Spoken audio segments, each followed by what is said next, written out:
And welcome to First Strike right here on VSiN. I'm your host, Dave Ross. For the next hour, we're going to break down a really intriguing UFC Fight Night 197 card at UFC Apex right here in Las Vegas.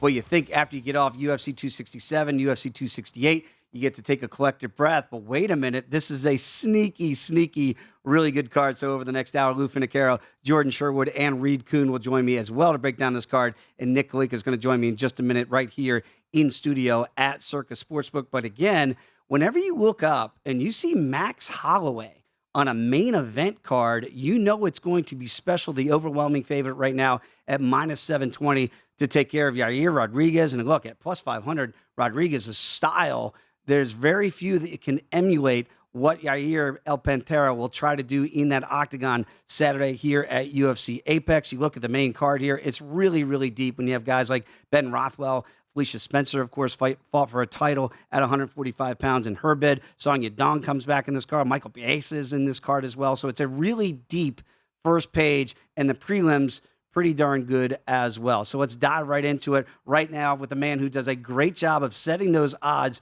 right here at Circa Sportsbook. Nick Kalikas joins us once again. Nick, great to have you back on the show. As we talked about a little bit off the top here, when you have UFC 267, UFC 268, first of all, how did you guys fare last week? I know, again, Kamaru Usman held on for that decision win over Colby Covington. How'd the books make out? We actually took a small loss. So, I mean, in comparison to the week before, we had to give a little bit back. But it was just a tremendous card. And we knew if Usman and some of those parlays hit as well, we'd probably not work out too well. So, credit the public. They did great. And, they deserve it here and there. You look back at 267 here, and you had Jan Blachowicz was a pretty darn big favorite. He did not cash. Kamaru Usman does come in as a strong favorite, about minus 350. He does cash that ticket. But again, what I'm noticing in the main events here, at least for the top fights of the last 3 weeks, big favorites, right? When you look at Max Holloway, I mean, they don't get much bigger than minus 720.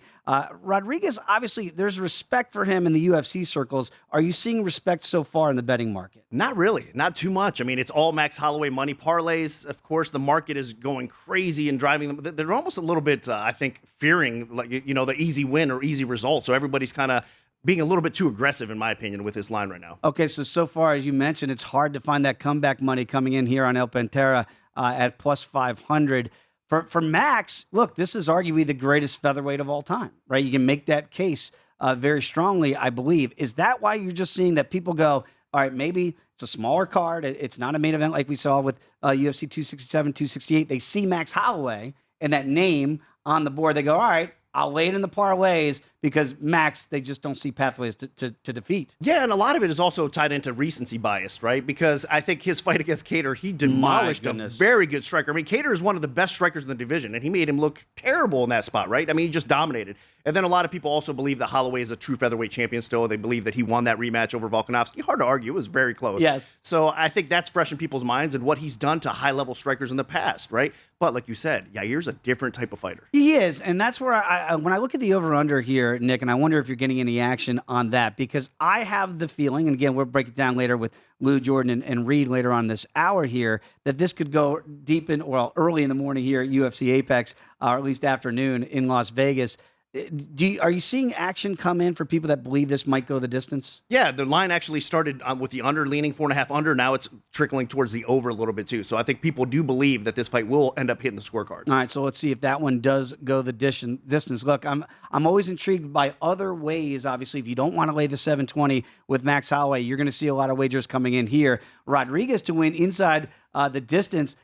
I don't know that you're getting better value, obviously, than plus 500 just to win the fight outright. Or is there any play here on the dog, even if they go, hey, all right, Rodriguez, if I believe he can win, instead of the plus 500, give me that plus 800. Do you think you might see some long shot bettors take that out? Yeah, for sure. I think that's probably, or even the decision prop, right, which is even higher. So decision or by finish. I mean, a lot of people don't believe that he's going to steal decision from Holloway. I think it's probably going to be more competitive than people think. But yeah, if you're going to bet Rodriguez, I think that's probably the way to target him. Get a little bit extra value on your money, right, and take a prop instead. Not that I normally doubt Max Holloway in any fight, but I'm kind of with you on that one, that maybe people are just undervaluing Yair Rodriguez at least, and to stretch this fight out. Again, 4.5 are the over-under total rounds here, juiced at minus 185 at 3.5, so people are expecting this fight to go long.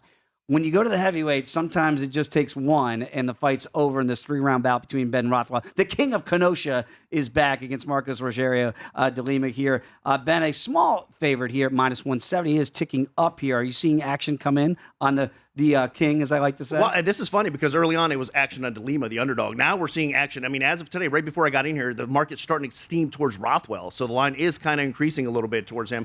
Look, I mean, if you look at historically how they match up, I mean, there's no question that Rothwell has a better resume. He's ahead of de Lima for sure, but you got to factor in the age. You got to factor in all the wear and tear that these guys have had. And a lot of people are taking the bait, so to speak, on de Lima here. Once again, Nick Kalikas joining us in studio, UFC on the line. Check him out on UFC Fight Pass.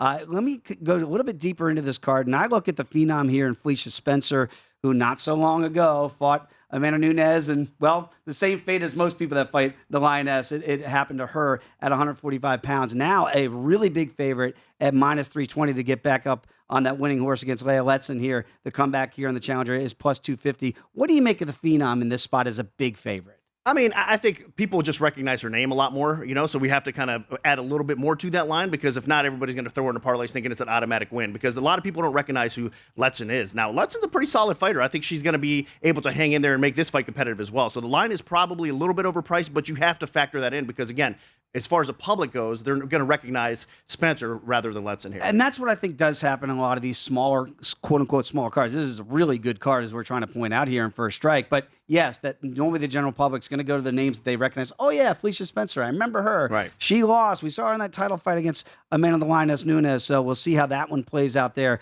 But, again, Letson, a really live dog here at +250. Song Yadong, everybody loves to watch Song fight, getting in there against Julio Arce.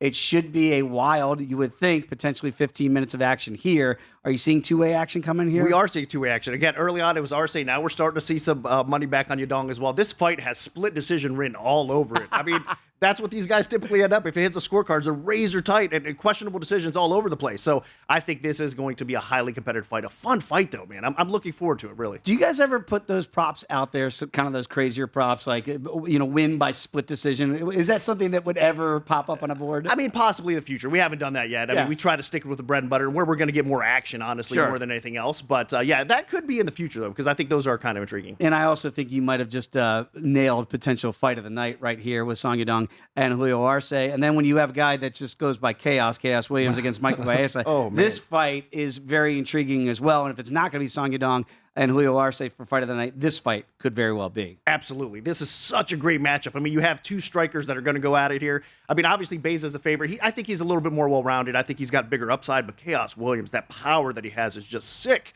So this is going to be a fun fight. No doubt. When you look at the 3-round fights, people are probably less apt to get fights inside the decision, right? Because they go, well, it's only 3 rounds. Now, look, last week it burned me because I just did not believe that Michael Chandler and Justin Gaethje could go 3 rounds. Who did? And yet there it is. It does go the 3-round distance there. Are any of these fights that we look at here for the non-main event fight with Max Holloway and Yair Rodriguez, are you seeing the public bet generally to go the distance? Are you seeing more of those type wagers coming in? I think a lot of people do favor unders typically because they want to see some excitement. So if they're gonna kind of throw their own bias in and try to go under, even if it is a 3-round fight. But yeah, typically speaking, it depends on the matchup, really. What kind of fight you're getting and how these guys. Cardio is a big thing you have to look at too, right? When guys kind of fade.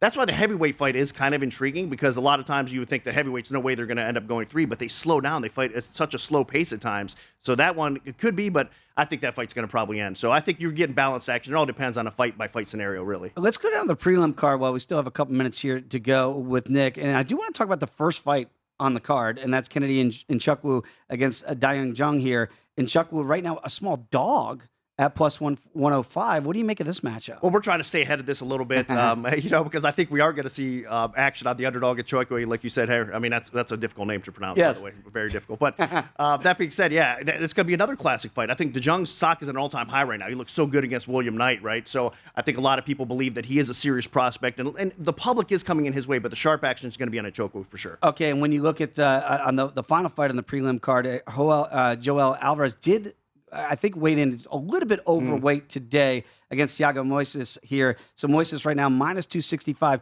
Do you think that factors into the betting line when you see somebody miss weight like that? Well, he's huge to begin with. Yeah. I mean, and if you look at the stare down and the face off, I mean, there was a glaring difference between the two as well. So with him missing weight, I think it does kind of factor in a little bit.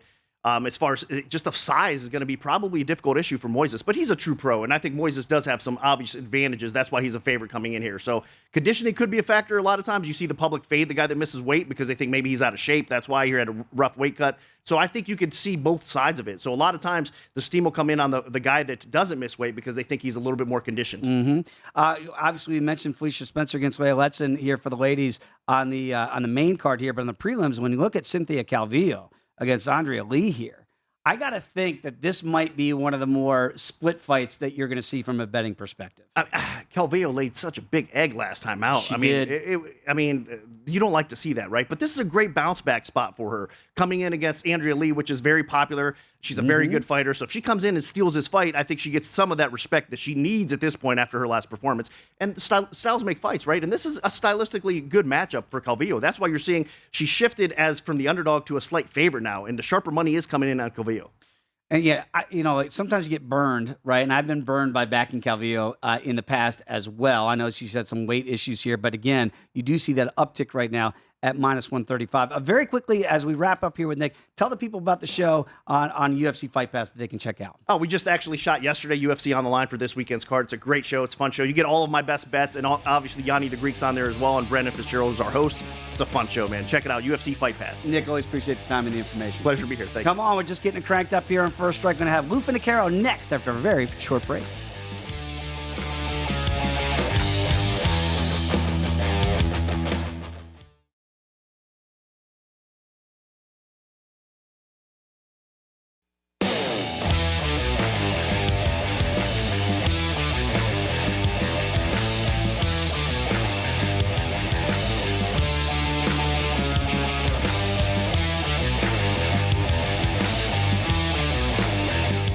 DraftKings Sportsbook is giving you plenty of ways to get in on UFC Fight Night. Holloway versus Rodriguez, and we got all the action for you. Bet max Holloway to win by KO, TKO, or DQ, and DraftKings has boosted the odds from plus 150 to plus 180. Just download the DraftKings Sportsbook app and make your best bet for the main event. Eligibility restrictions to apply. See DraftKings.com/sportsbook for full terms and conditions. It is First Strike right here on VSiN. I'm your host, Dave Ross. It's always great to have Lou Finocchiaro join the program and break down this Fight Night card. And Lou, as I was mentioning with Nick in the last block here, normally UFC 267, UFC 268, you take a break, kind of, smaller card. When you have Max Holloway and Yair Rodriguez at the top of this card, Lou, it's really, really deep from my perspective. What did you make when you just looked at the overall depth of this card?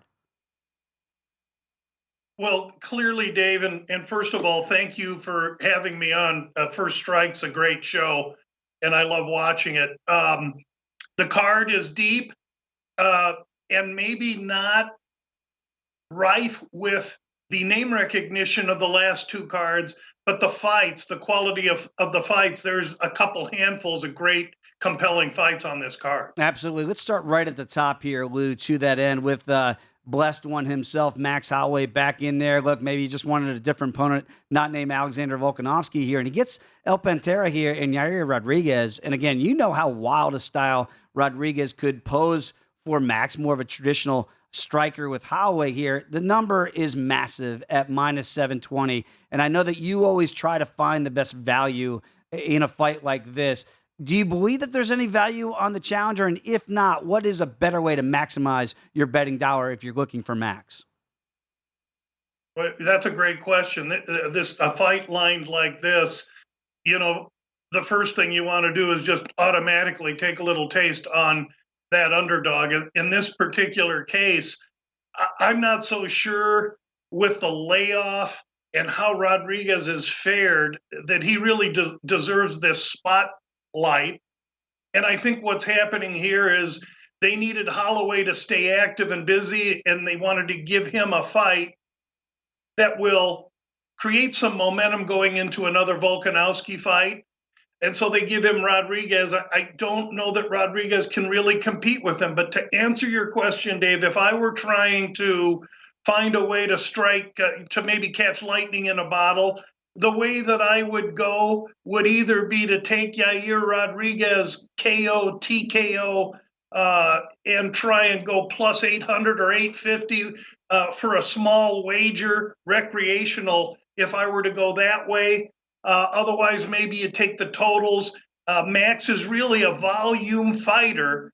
He doesn't have a ton of power.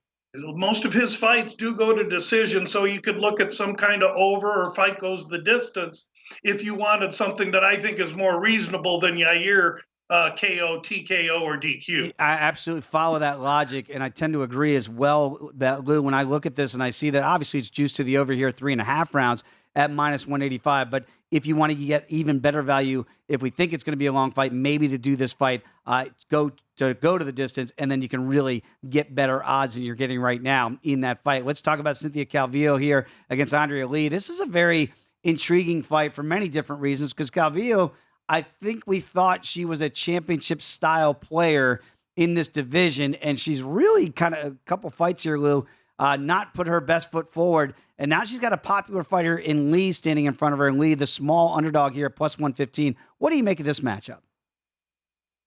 Well, Calvillo is stepping up to 125 after fighting at 115. And I think those last two fights have shown her reaction to having to try and grapple and wrestle with larger ladies.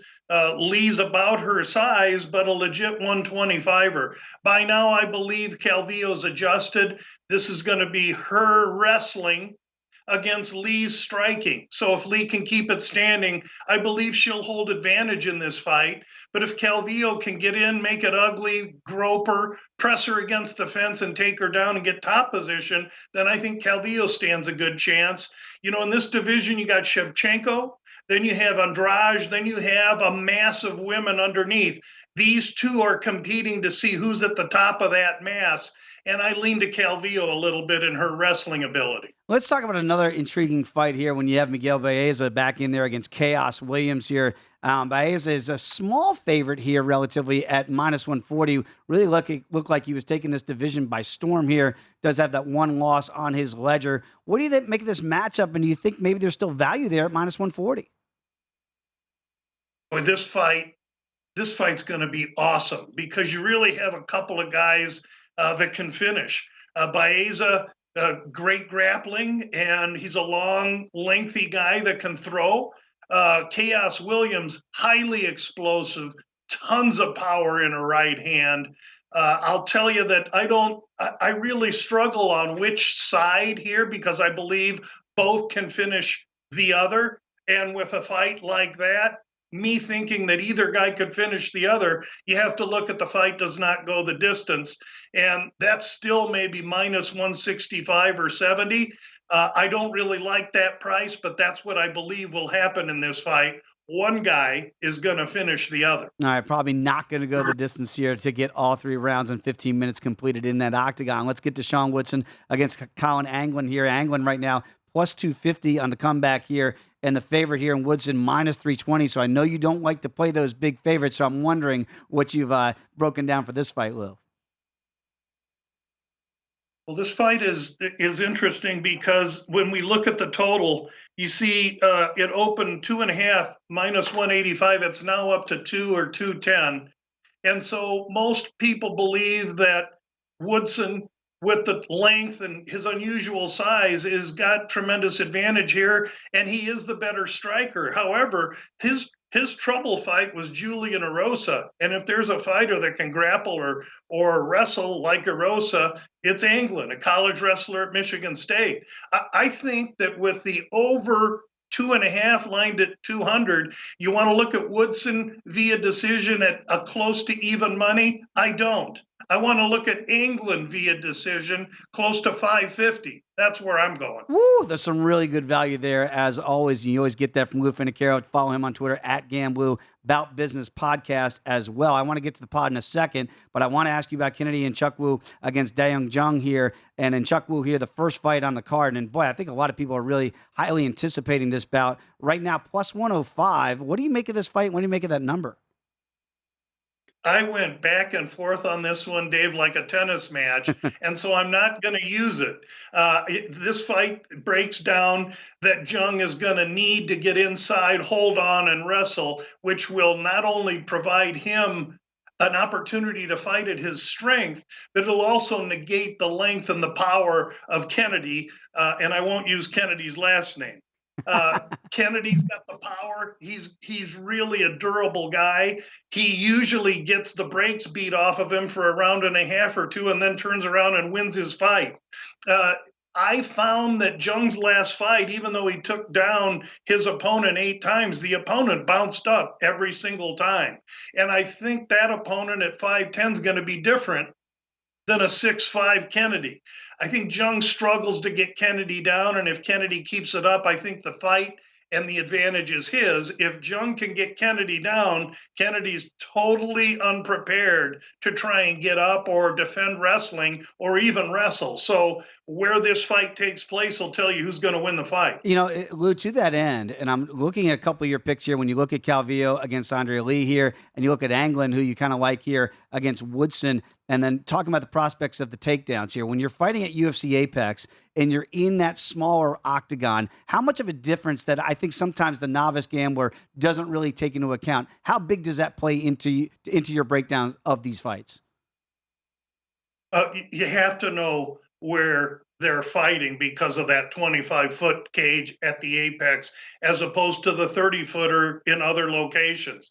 And so what those shorter, more quaint confines present is confrontation. And it's going to be a little easier for the wrestling-based fighters to initiate contact. But that said, it's also a little bit easier for the strikers to initiate contact. So really what we see as finish rates in the smaller cage are higher weight class to weight class. And that's very important before you place those fights that you blindly might think go the distance for those 3-round fights. Very astute observation. You get that on the Bout Business podcast. Lou, tell the people where they can find that podcast and about the latest edition. Well, thank you so much, Dave. The Bout Business podcast, similar to what First Strike does, is an opportunity right before the fights go off to get my final list and array of all the releases that I have for the card each week. And again, I want to thank you for having me on First Strike, Dave. Great show, and you do a great job hosting. Yeah, it's always a pleasure, Lou, having you on the program. Again, follow him on Twitter as I do at GamBlue. And again, for always the latest right before fight nights, I highly encourage you follow Lou there. When we come back here on First Strike, Jordan Sherwood's going to join the program and break down the card. We're back in just a couple seconds.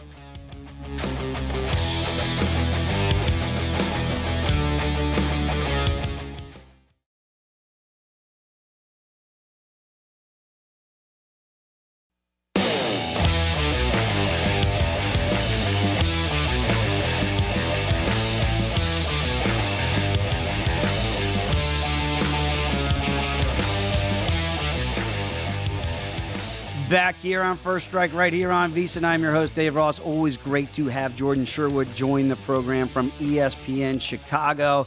And Jordan, before we break down this card, did you tell me back my old home in Chicago, your kids finally saw snow? Yeah, I mean, we just got the first flurries of the year. I mean, it's not something that I'm honestly excited about, but the fact that like my 6-year-old daughter and 4-year-old son have spent their entire lives in Florida just went nuts over the first flurries of the year. All right, here we go. Well, Jordan, talk to me in a year, see how they feel. I don't know if they're too young to watch the firefights that we're going to see at UFC Fight Night 197, but I think when you talk about Ben Rothwell against Marco Rogério de Lima here, are you expecting this one to maybe, I don't know, finish before the 15 minutes inside that octagon?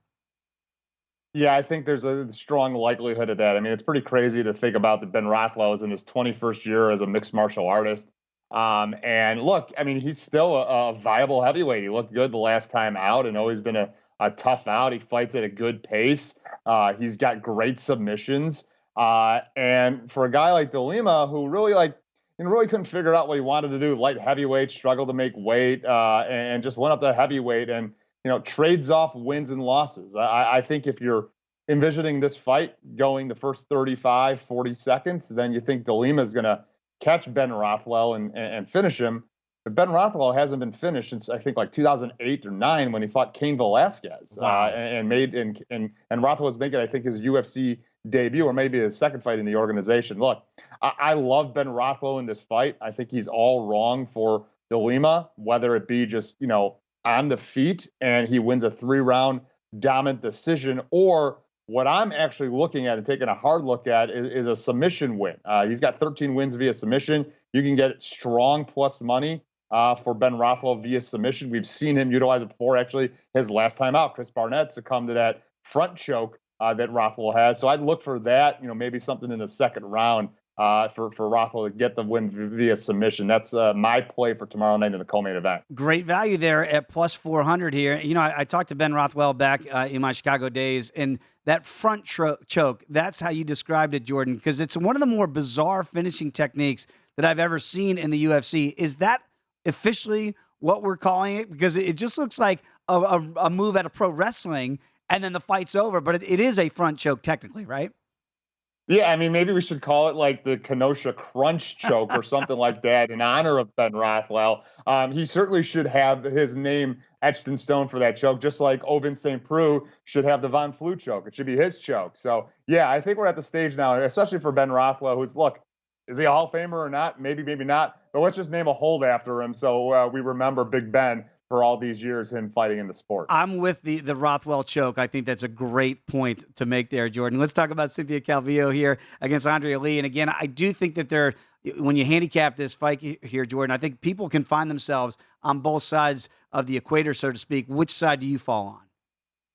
Yeah, this is a tough fight. It's a very tough fight to handicap because really, are these two women going to show up and be who they are? I think like each one of them needs to stand in front of the mirror before they enter the octagon and be like, who am I? Am I a wrestler? And that would be Cynthia Calvillo saying that to herself. And Andrea Lee saying, look, I'm a striker. I need this fight to keep on its feet. Look, here's what I know. Andrea Lee has been taken down at least once in every single one of her UFC fights. So that's what I'm going to lean on. I'm going to lean on the fact that Calvillo is going to go back to being a wrestler. She got humbled a little bit against Marina Rodriguez, in her last fight.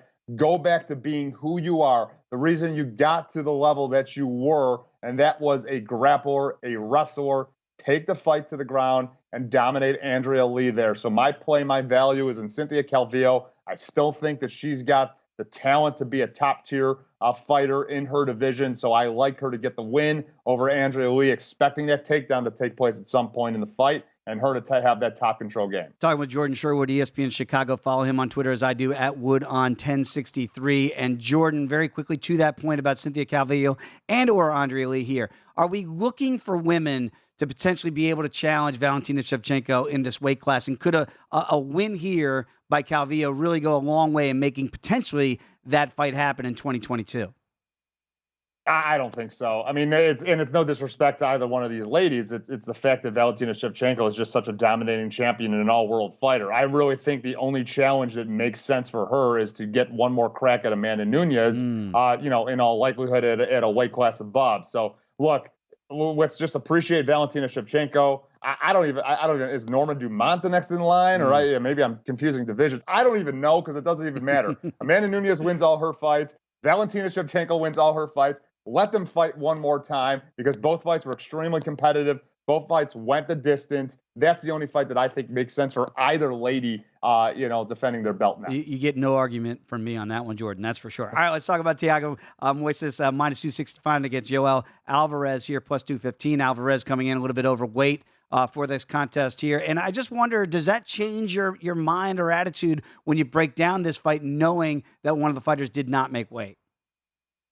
You always 100% have to look a little bit, harder into a fighter missing weight. What were the complications? Why they missed weight? Was it just a bad weight cut? Was there an injury? Was there travel restrictions? But here's what we know. Alvarez showed up to like the first portion of the weigh-ins and missed weight. Like he didn't wait till the last couple of hours, the last couple of seconds, to weigh in. So that tells me that, look, he wasn't getting down to the contracted weight. And there's something going on. So that's why I even lean even more on Thiago Moises. Look, he was humbled his last time in a main event fight against Islam Makhachev, but everybody's going to be humbled by that guy.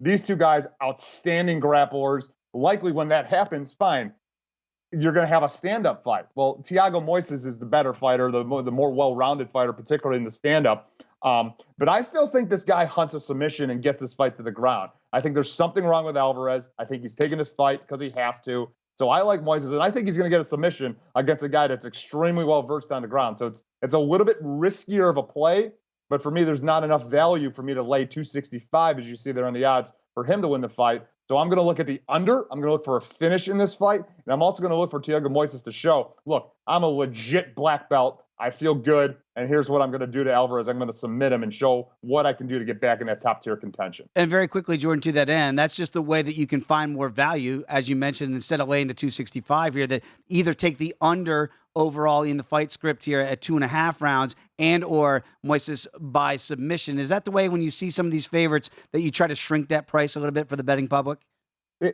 Yeah, I mean, you got to look at ways to win. I mean, can you look at a certain prop, a certain style, a knockout submission that they really gravitate to, and is there value there in that proposition? If not, you've got to couple them in some parlays to get that value down. So Moises would certainly be involved in a few parlays that I'm going to play, probably with a Felicia Spencer and maybe a Sean Woodson, two other fighters earlier on the card, or Woodson's earlier on the card, Spencer's later on the card, that I think are going to win. I don't see how they lose the fight. So get those three into a parlay, and certainly you get some value on all three fighters. You know, Jordan, something I just discussed earlier in the program, I hope people got to catch it with Lou Finocchiaro here, about when you look at UFC Apex and the smaller cage, right, that they're actually in. So when I see some of your plays here with the unders in some of these 3-round fights, does that factor into you as well? Because, look, they just can't get away from each other. They're going to be right there. And so sometimes I think a lot of people get tricked in thinking 3-round fights, what's so easy to go the distance, not so much in those smaller cages, right?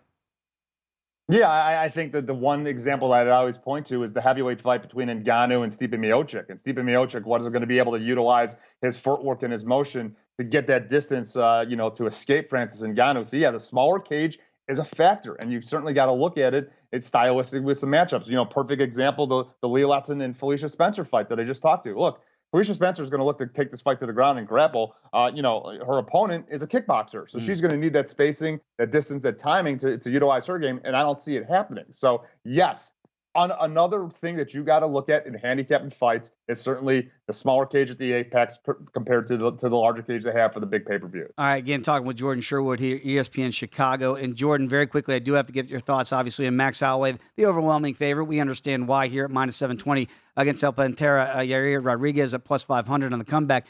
Rodriguez's style is crazy. I don't know how else to put it there. You don't know really expect the unexpected from Rodriguez, where Holloway is more of that traditional striker that we've grown accustomed to with Blessed Holloway. You kind of know what he's going to do. It's just so hard to stop. What stylistic matchup do you foresee in this 5-round tilt? Yeah, I think it's going to be a long fight. I think it's going to be, over 3.5 rounds is something that I'm looking at, because there's still, I think, some value there. Stand-up fight. I don't think either one of these guys is going to look to utilize any sort of grappling, any sort of a wrestling or submission game. Max Holloway says that he wants to land more strikes than he did in his last fight against Kelvin Cater, and I think he shattered the featherweight record for strikes landed in that fight. So, and look, Yair Rodriguez is the opponent to do it. Yair Rodriguez is the opponent to give him that fight. I'm not laying 720 to win 100 for Max Holloway. I think he clearly wins the fight. Clearly he's a better fighter, because do we even know what type of fighter Yair Rodriguez is? I mean, look, he came in with a lot of hype, a lot of notoriety, but he's been inconsistent, hasn't fought. And look at his opponents. No one really in the top 10 anymore in the featherweight division. So Max Holloway in the open. All right, Jordan Sherwood, always appreciate the conversation. Follow him again on Twitter, as I do. Come on back, First Strike. We got Reed Kuhn next, right here after a very short break.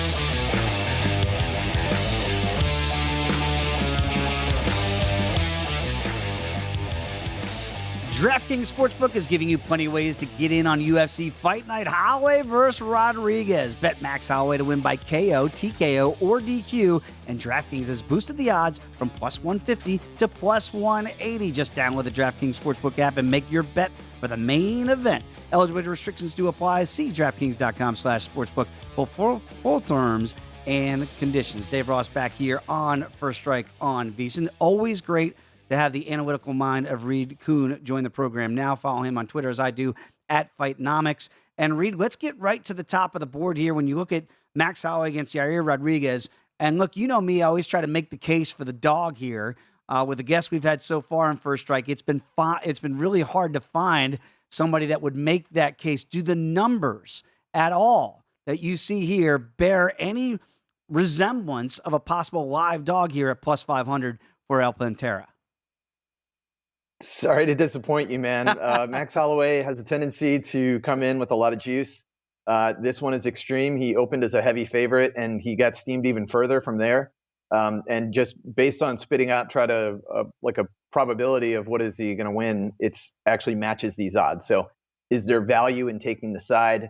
Theoretically, no. I do expect a lot of people are going to use him in parlays because he seems to be a safe bet. And then when I line up the numbers and just stack them up, I mean, he is such a gifted striker, and the stats prove that. He can operate at a very high pace. He has some of the best accuracy with his power striking in the division at 42%. You compare that to Rodriguez, yeah, he usually does outwork his opponents, but he doesn't put on the pace that Holloway does, and he certainly doesn't have the accuracy, and if anything, his defense is worse. And then you layer in on top of that just the quality of competition that Holloway has faced throughout the last 5 years plus. It's just head and shoulders above Rodriguez. So I agree with Holloway as a striker's delight. He's going to put on another show. Does he get the finish is the real question. I don't think it's just a if he wins, it's a when he wins. And his knockdown rate is actually pretty low. So I would be looking for over 2.5. He might get the finish, but if it comes, it's probably going to be late. And again, you see here, juice to the over here at 3.5 rounds at minus 185. But I do tend to believe that as well because he is a volume puncher and not, one punch knockout style here for Max Holloway. Traditionally, at least, it feels like that might be the right play here. But again, I tried for Rodriguez. The numbers just don't bear it out, to your point here, that is why Holloway is the overwhelming favorite. When you look at Thiago Moises at minus 265 against Yoel Alvarez here, who did miss weight, we like to point that out here. He is still plus 215. What are the models showing you here? Yeah, I actually agree here. He opened up around minus 200, and then his price went up from there. That's unfortunate for me if I couldn't pounce on that early, but I definitely support Moises here. Again, there's a big difference in quality of competition. I think the last time when he fought Islam Makhachev, it was one of those situations where Makhachev was a 7-1 favorite, and I had to say, well, if I were just taking the value play, let's expect Moises to outperform that expectation. And he did. He survived a lot longer. He eventually got submitted. But he actually looked pretty good in the first round against an elite guy. So here, finally, I mean, this guy has been an underdog, and he's actually delivered as a dog many times.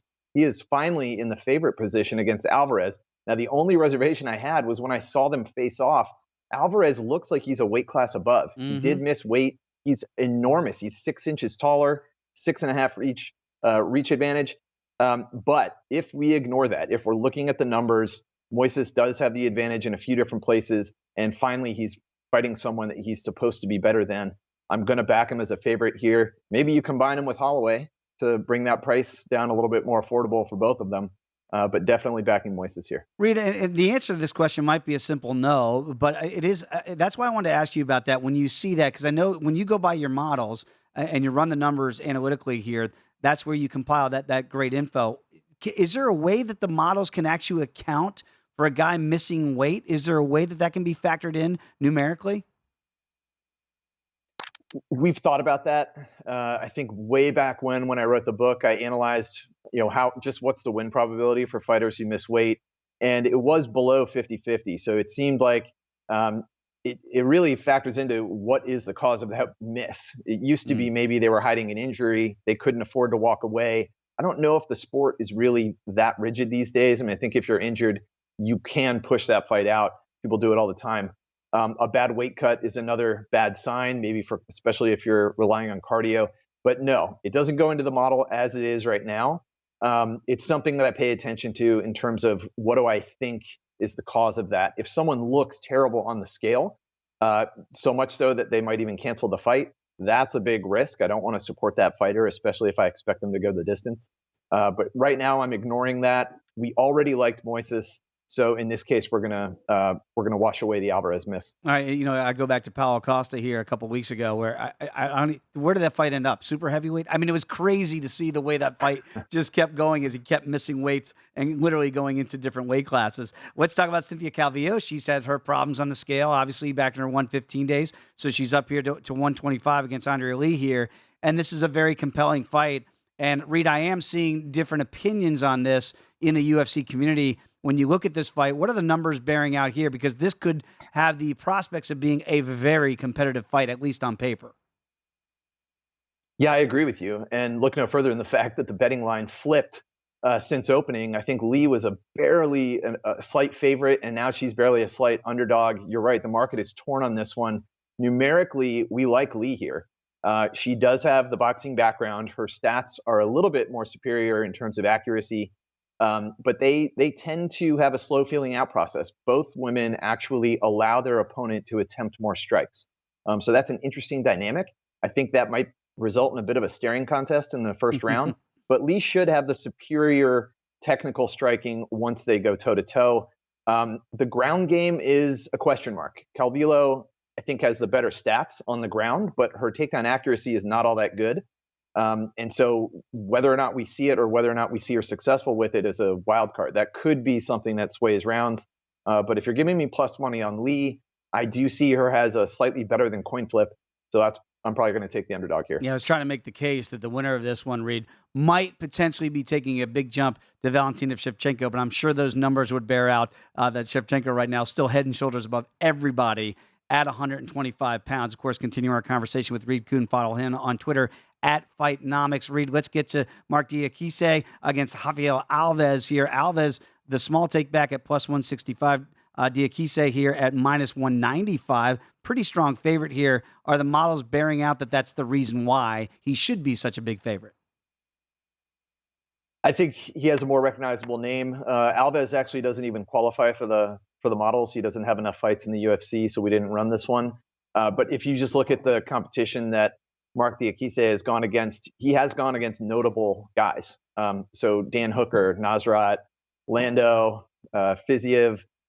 He has been through the ropes here in terms of just trying out veterans. I'm looking to see what Alves brings to the table. This is something I'm watching just to gauge if this guy's legit, if he's a real deal, and he's going to be a contender one day. But I'm not betting this one from a numerical standpoint. All right, Reed, take people, walk them down that path there when you don't have enough fight data on a fighter like Alves here to fit into your criteria and to get into your models. What are you typically looking for before they can go into those models?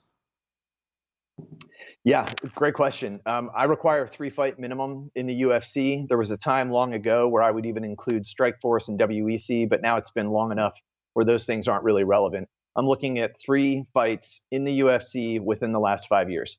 Okay. And so if they meet that criteria, then we look up the biographical data and we try to put it all together. Yeah, because I was going to say it's very interesting because I guess it would be hard to take into other organizations they might have fought in previously to compare them to the same talent level that you have in the UFC. And I think that's why your numbers, when you have that criteria, it sets and makes for the best numbers that you can get. Let's talk about Kennedy Nzechukwu against Dayoung Jung. This is a very compelling fight. It's the first fight of the night here. And right now, Nzechukwu is a small underdog at plus 105. Is there any value in that small dog? I see this as close to 50-50, but the lean is with Jung, and you are going to pay a little bit of a premium there. So this is one of those situations where the market odds pretty much fit what we're assigning the probability to. So not a lot of value. They both look pretty good on paper. This is, they don't have a ton of time, 48 minutes, 43 minutes so far in the UFC. That's not a lot of data, but they do qualify here. And when I look at them, they're both very accurate strikers. Neither has been knocked down, but they're both a bit sloppy. And at light heavyweight, getting hit a lot, but also being able to land, that tells me there's some knockout potential here. This could turn into kind of a slobber knocker if they're both taking damage, but also giving it out. That makes this fun to watch. Forced to pick a side, I would go with Jung, but it's not a huge confidence, and I don't see a lot of value in that line. It's so interesting, Reed, to your point about the first fight. It seems like the first fight of the nights always have a lot of fireworks as well for whatever reason. So we'll see if that bears out as well. Reed, always appreciate the time and the information. We'll catch up again next week. Thanks a lot. All right. I want to thank everybody for joining us here on First Strike. Nick Kalikas, Lou Finocchiaro, Jordan Sherwood, and, of course, Reed Kuhn. Enjoy UFC Fight Night 197. Thanks for watching First Strike right here on VEASAN.